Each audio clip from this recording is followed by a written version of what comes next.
So you might be hearing a lot about a version Z update right now, but maybe you're confused exactly what it is. Well, I'm Waffles the Asian Yenbear, and I'm here to break it down really quickly with a little help from the translator man, Ranmert1995, and you can find his Twitter down in the description below.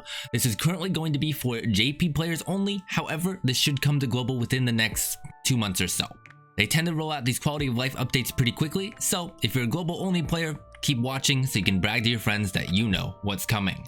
Now, let's get into what seems to be the biggest update in Dokkan yet. First up, they are completely redoing the tutorial. It is now going to be in the Saiyan Saga, and you'll earn a free SSR Goku that can awaken into an LR with the Kaioken technique as its active skill. Additionally, they're going to be adding in some beginner missions that'll reward you 77 stones and the medals you need to awaken that Goku to an LR. They'll look like a panel, which is really similar to a lot of other gacha games, and so if you play some other gacha games, you're pretty familiar with that. But while they are beginner missions, everyone is going to be able to do them, so free LR, free stones, nice. Next up, every single story event is getting renewed, and they will now be bunched up under a tag DB Story. On top of that, there's going to be some voice acting and animations added, but we don't know how much yet. So if you haven't cleared all the stages in a couple story events, make sure to do this before the update hits, as when a stage is renewed, it's usually also reset, so you'll be able to earn the stones again. And one important thing to note here though, is that they do not plan on updating the main story, aka the quest mode.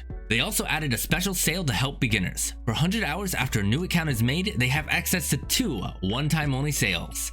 50 Dragon Stones for 490 yen, which is about $5 US, and the second one is 3,060 yen, which is around $30. And that second one contains some pretty crazy stuff. You've got 150 Dragon Stones, plus a special stone that you can use to get LR Kale and Khalifa, LR Int God Goku, LR Int Rose, LR STR UI Goku, LR Tech Broly, or LR AGL Spirit Bomb Goku. You can use that special stone, you just trade it in the Baba shop, just like you would with other events and other treasures, things like that. But honestly, it is pretty insane to me that they made it so cheap, but the good news is that existing players will also have access to the sale for 100 hours after the update drops. So if you're pay to win, or at least a dolphin, you really should consider this sale. And the rest of this, it's mostly just going to be quality of life changes, but they are pretty big. The first one, really small. The Giru menu is being changed. Hopefully it'll actually be helpful now.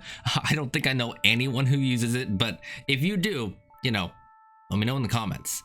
There's also going to be an unlock everything button in the hidden potential menu, so you don't have to keep clicking every node and still somehow missing one. It says 99% and I freaking hate it. So now all those little nodes filled in for you. It's not going to make choices. You still have to pick things like crit, attack, dodge, but that's going to make it much easier and maybe take a little bit of that time away. Also, it's going to cost only 1 Dragon Stone to change a node now. It was 10 before, now it's only 1, which is really great. Now, my personal favorite part of the update is the auto map button. You have both an auto map and an auto battle button in events. The auto map button, it's going to move you through the map on its own, which is huge for link leveling if it actually goes for fights. I don't know exactly what the AI will do yet. Auto battle is exactly what it says. When you have a ridiculously OP team and you're just trying to grind those Dokkan event medals, you just let the AI do the work. You don't stress about paying attention. Pretty great. Now for team building, they did add an auto team builder, but I'm going to tell you right now, it's probably not going to be good. I'll do some tests once it drops, but I think for now, you're better off avoiding it. However, they did increase the max team slots to 50. That's not 50, that's 10, but imagine it's 50. So you can have room, actually 50 fingers would be kind of scary. Anyway, so you have room for a lot more teams, which is super helpful, especially for me. But by the way, they're also going to be removing team costs, so you no longer have to stress about that when building. I know that a lot of people used to comment telling me that, hey, I want to build this team, but I'm kind of worried about team costs. Don't have to worry about it anymore. And finally, the hidden potential events are shorter now, but they are going to give more orbs, and they'll be up daily during a special campaign. Honestly, with the new auto map button, you guys better be doing your daily events. There's no excuse now. Do it. Go. I see you. Go do the Peppy Gals event. Do it. Anyway, I'm Waffles the Asian Yenbear, and I hope this helped you. If it did, consider leaving a like and subscribing. Until next time, I hope you have a good day, a good week, a good life, and happy summons. Goodbye.